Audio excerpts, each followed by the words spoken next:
Est-ce un avion? Est-ce un oiseau? Oui, c'est bien un oiseau et pas un mec en collant bleu qui vient d'une autre planète. Bien avant que les hommes fabriquent des avions de ligne atteignant des altitudes allant de 33 000 à 43 000, non pas kilomètres parce que vous seriez déjà depuis longtemps dans l'espace, mais pieds. Ah, les Anglais et leur système impérial à la mort moelleux. Bref, ces avions volent entre 10 et 13 km d'altitude, et il leur arrive parfois d'avoir de la compagnie. Non, je ne parle pas des ovnis, mais bien de l'oiseau qui détient le record absolu de hauteur de vol, le vautour de Ruppel.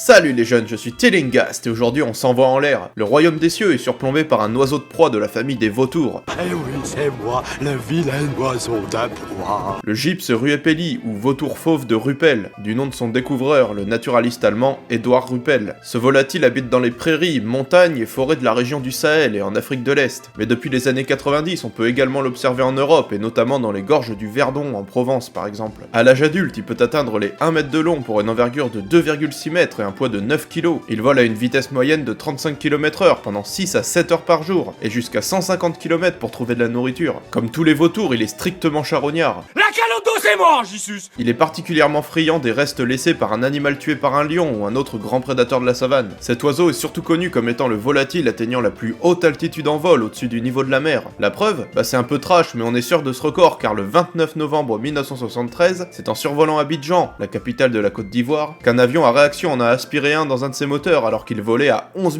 300 mètres d'altitude, soit 2500 mètres de plus que le mont Everest. Bon évidemment il n'en restait pas grand chose. Il en reste que du hachis.